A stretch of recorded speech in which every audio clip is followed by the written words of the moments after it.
Yo, what up, it's Don. Samuel here. We are the Soul Brothers. How you guys doing? Back with a performing review.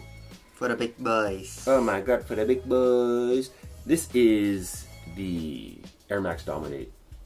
AKA like kind of a baby signature for Anthony Davis. But Boogie Cousins got him paired to a colorway also. Yeah. That you can buy. But I guess this is the new Audacity. Yeah, I guess. Yeah.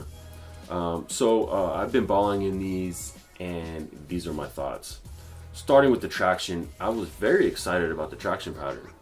And it is good. I like it. On a clean court, real nice. Some good bite. You got this little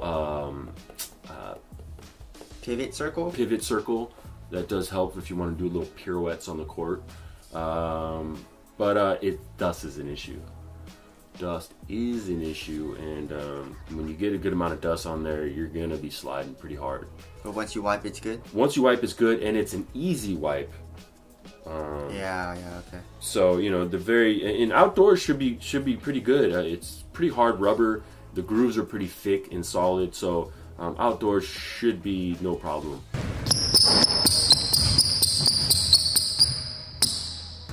Now, moving on to the cushion, or lack thereof. I mean, it's just, you know.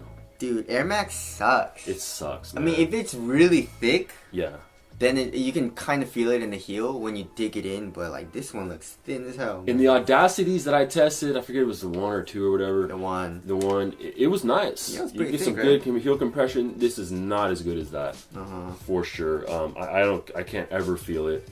So it's pretty much just response. You do feel, you know, pretty low to ground in the forefoot, and overall you feel pretty low to the ground. You're not like crazy high, but it's just response. Not too much impact protection, zero bounce. So traction, I wasn't too. Is there anything on the forefoot? No, I don't think so. Okay. I highly doubt it.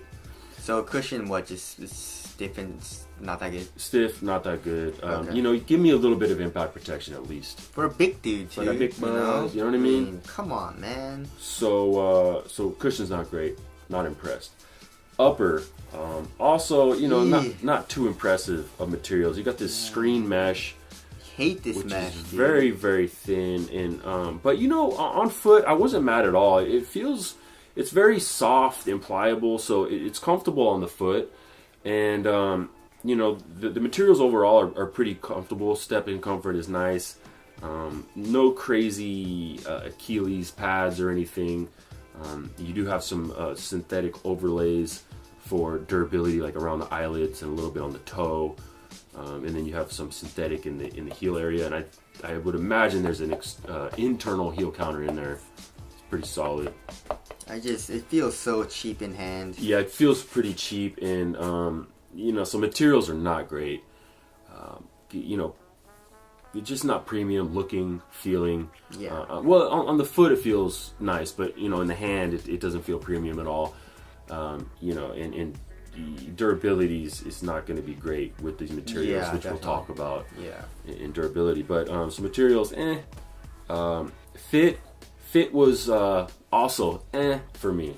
Okay, it's super wide. I do have a narrow foot, but I think it's even a little bit on the wider than normal side, and it is a little bit long also. So I would go down half a size if I was you. You know, especially if you have a normal to narrow foot, you can get away with it. I didn't add an insole or anything because I didn't want to come up any higher. So I was choking the hell out of my laces. So I hate the look of that. There's a lot of toe room, you said. Yeah, right? and then when you do that, you're going to get a little bit of elevation in the toe, and there was some toe room for sure. So just kind of a little bit too roomy for me. Fit wasn't like super, super nice. Lockdown, really no problems.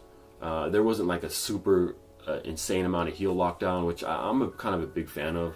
But, you know, really no problems lockdown wise if you really crank the laces down. What about lateral containment? No. Really? No. Lateral containment was decent. I mean, not the best, and definitely not as much as you would think for like a big guy. But, you know, a lot of those dudes aren't doing like crazy crosses all the time either, you know, pullbacks and stuff. But, you know, it wasn't the best, but I didn't really have any gripes about it either. Okay. Yeah, let's touch on weight here. These ought to be pretty heavy. 20.07. 20.07. Lighter than the Pro Fears, man. Lighter than the Pro Fear Casuals. A mid is lighter than that. Yeah. Oh my god. So yeah, they don't feel like, you feel somewhat light. I'll put it this way: it doesn't feel super heavy and it doesn't feel super bulky. Okay, but it's definitely not the lightest, most minimal feeling shoe. So there's that. Durability, real quick. I couldn't imagine that this upper lasting a crazy amount of time. Yeah, especially I've had issues with this screen mesh not really lasting too long over the span of time, like crunching the toe area and increasing. You know what I mean? This is gonna rip right here. Yeah, for sure. I bet you. So. And then outdoors, if you're playing in rougher conditions, it's not gonna be super durable. Ventilation wasn't too bad. It was actually pretty ventilated, no complaints there, so that's good. Aesthetics, no. It just looks too like budgety. It looks like a $60 shoe. Yeah, it does. You know what I'm saying? And then they got this thing. What does this mean? People will find you no matter where you are.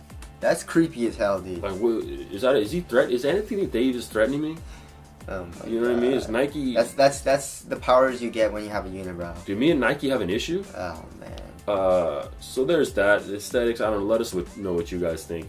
I guess wrapping it up, it's a $120 shoe.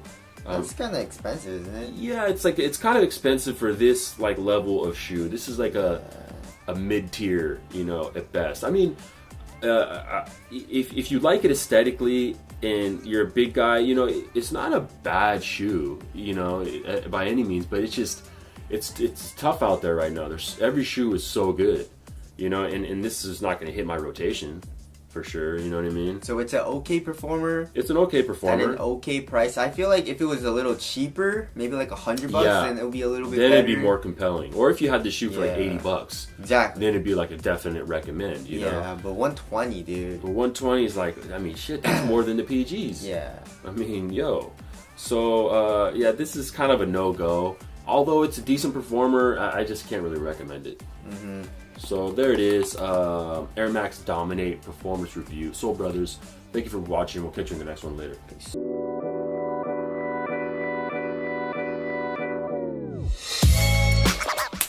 Yo, what up, it's Don. Samuel Lee here. We are the Soul Brothers. How you guys doing? Back with a performing review. For the big boys. Oh my god, for the big boys. This is the Air Max Dominate.